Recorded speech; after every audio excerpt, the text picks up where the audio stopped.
വീട്ടിൽ അങ്ങനെ കയറിയത്? ഇതൊക്കെ എന്റെ നിത്യതൊഴിലാ. എന്തിനെങ്ങനെ കയറി വരുന്നു? ചിത്ര നാശമായി പോയല്ലോ. ഞാൻ ഇപ്പോഴും അതിനൊന്നും അല്ല വന്നേ. പിന്നെ എന്തിനു വന്നെന്നാ ചോദിച്ചത്? എന്റെ മനസ്സിലൊരു സുഖവുമില്ല. ആരുടെങ്കിലും കുറച്ച് തുറന്ന് സംസാരിക്കണമെന്ന് തോന്നി. ആഹാ, തനിക്ക് കുമ്പസാരിക്കാൻ എന്നെയാണോ കിട്ടിയത്? എനിക്ക് വേറെ ആരുമില്ലല്ലോ മലതി. അതിനിപ്പോ ഞാനെന്താ വേണം? ഇതിപ്പോ കൊത്തി കൊത്തി മുറത്തിക്കറി കൊത്തുകയാണല്ലോ. മതി മതി, എണീക്കൂ. ഇതൊന്നും ഇവിടെ പറ്റത്തില്ല. വേറെ സ്ഥലം നോക്ക്. എണീക്ക്, എണീക്കാനാ പറഞ്ഞത്. ശേഷം മാറിയല്ലോ.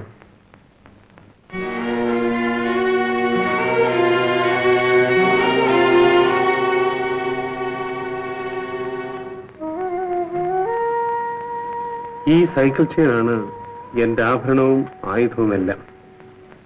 കൂലിക്ക് ആളെ തല്ലുക, മീറ്റിംഗ് നടക്കുന്നിടത്ത് ബഹളമുണ്ടാക്കുക, സോഡ ബോട്ടിൽ പൊട്ടിക്കുക.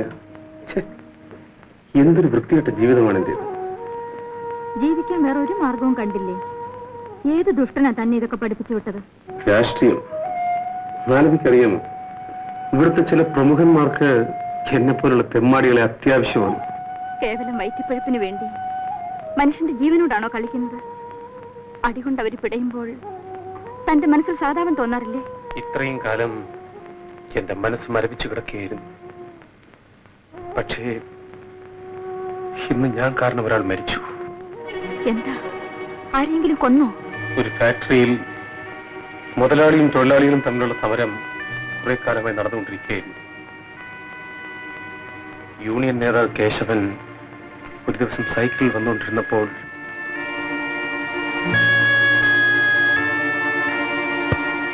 ഇപ്പോൾ സങ്കടപ്പെട്ടിട്ട് എന്താ കാര്യം? ചെയ്യുന്ന നേരത്തെ തന്നെ തെറ്റാണെന്ന് അറിയാമായിരുന്നെങ്കിൽ എത്രയോ പേരുടെ കൈയും കാലും ജീവനും ഒക്കെ രക്ഷപ്പെടുമായിരുന്നു. ഇനിയെങ്കിലും ഇതൊക്കെ ഒന്ന് നിർത്തൂ. എന്തെങ്കിലും കഴിച്ചോ? ഇവിടെ കഴിക്കുന്നോ?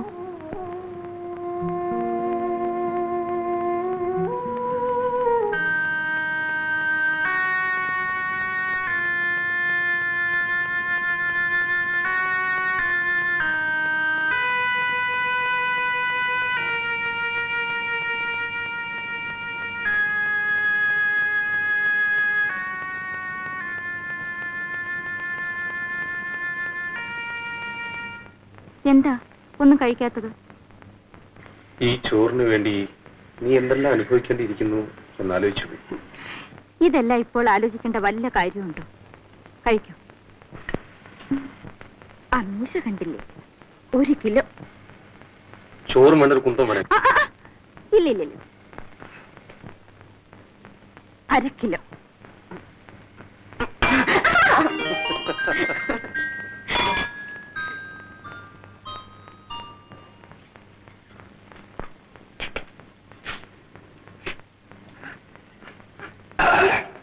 എന്തൊരു വൃത്തികെട്ട ശീലം. ഒരു മൂക്കുപ്പൊടി വല്ല കള്ളോ ചരയാണെങ്കിൽ പിന്നെ സഹിക്കാം. ഇതിന്റെ സുഖം എന്താണെന്ന് നിനക്കറിയാം? ആട്ടെ, ഒരു കാര്യം ചോദിച്ചാ നീ പിണങ്ങോ? നീ എങ്ങനെ ഈ തൊഴിൽ വന്നുപെട്ടെ? കോളേജിൽ പഠിച്ച് ഡിഗ്രി എടുത്തു.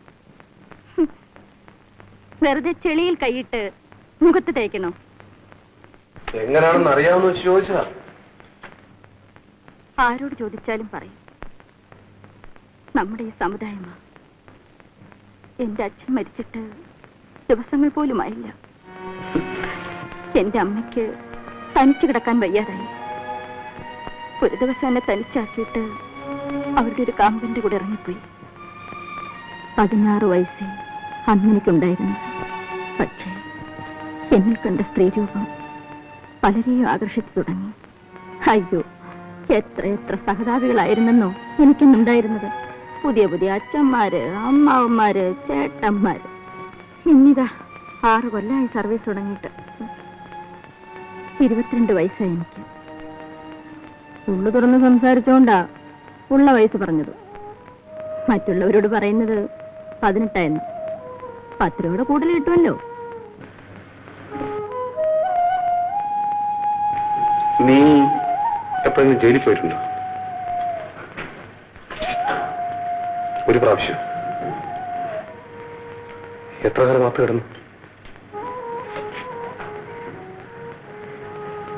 3 മാസം. പ്രതിക്കൂട്ടിൽ തലയും കുനിച്ച് നിന്നിരിക്കണം. ഞാനെന്തിനു തല കുനിക്കുന്നു? പിന്നെ തല കുനിച്ചത് ജഡ്ജിയായിരുന്നു. അതെന്താ? കുറ്റബോധം അങ്ങേർക്കുണ്ടേ. വയറ്റിപ്പഴുപ്പിന് വേണ്ടി തൊഴിൽ ചെയ്തവളെ ശിക്ഷിക്കേണ്ടി വന്നല്ലോ എന്നോർത്ത് തന്നെ. അതെ, മാലതി പറയാറുണ്ടല്ലോ, ഈ തൊഴിൽ നിനക്ക് അവസാനിപ്പിച്ചൂടെ? എന്നിട്ട് ജീവിതമാർഗം? ഞാനുണ്ട്. മനുഷ്യരുടെ കൈയും കാലും വെട്ടി ജീവിക്കാമെന്നോ?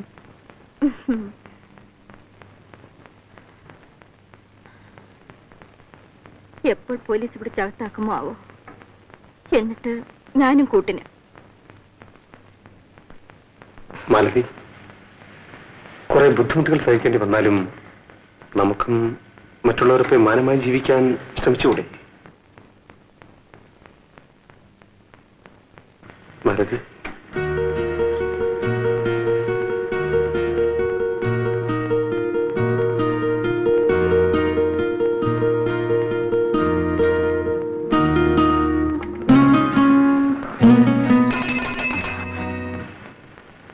മാലതി, ശരി പൊയ്ക്കോ. എന്താ മാലതി? ദയവ് ചെയ്തൊന്ന് പോകൂ. എന്റെ പഴുപ്പ് മുട്ടിക്കാതെ, എന്റെ മനസ്സിലിട്ട് കുഴയ്ക്കാതെ പോകാനാ പറഞ്ഞത്.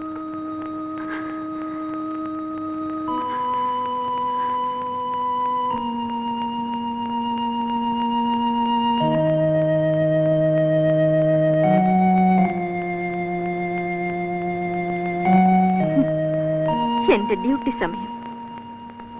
ഇപ്പോൾ വന്ന് എന്തൊക്കെയോ തത്വങ്ങൾ സംസാരിക്കുന്നു. मालू, अरे मालू, तुम कहाँ है? उधर है. बैठ जा. बारू बारू, तो बारू. നിങ്ങൾ ഹോസ്പിറ്റലിലെ നഴ്സ് മാതിരിയാണ്. क्योंकि मेरा जैसा आते हो के सेवा करता है. എന്താണ് സേട്ട്, പണ്ടൊക്കെ മാസത്തിൽ ഒരിക്കലായിരുന്നു. ഇപ്പൊ കൂടെ കൂടി ഇങ്ങോട്ട് വരുന്നുണ്ടല്ലോ. വീട്ടിൽ പഴക്കാണ്. മാത്രമല്ല നമ്മളുടെ മനസ്സ് മൾട്ടി. നമ്മൾക്ക് എന്താണ് ഒരു തെറ്റു? പല്ലു നമ്മൾക്ക് ഖേട. അതല്ലാതെ നമുക്ക് എന്താണ് ഒരു തെറ്റു? എന്നിട്ടും നമ്മളുടെ ബീവി വേറെ ആൾ കൂടെ ദോസ്തി കാണിക്കും. നമ്മളുടെ കയ്യിലെ പൈസ കൊണ്ട് ബീവി കൂടെ കാറിലെ ആരാംസെ പോകാം. ഇപ്പോ ഒറ്റയ്ക്ക് ആട്ടോയിൽ പോകുന്നു.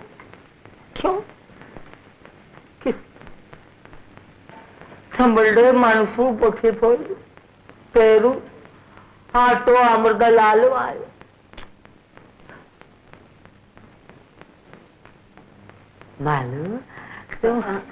സേട്ട്, ഞാനിപ്പോ വരാം. मालू, तू जल्दी आओ ना.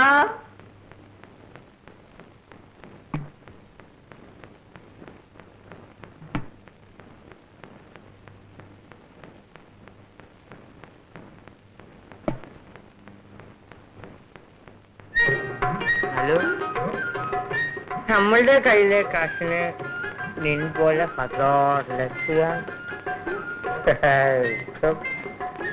ഏകപത്നിപ്പെട്ട മതിയാ. അതുപോലെ ഏകവേശ്യാവുള്ള ഞാൻ. മാലു, മാലു, നീ നമ്മളുടെ ഭാര്യയേക്കാൾ നല്ലതാണ്. ക്യോങ്കി നമ്മളുടെ മാർമേലെ കിടന്നു നീ നമ്മളെ ഓർക്കും. ലേക്കിൻ നമ്മളുടെ ഭാര്യ നമ്മളുടെ മാർമേലെ കിടന്നു വേറെ ആളെ ഓർക്കും.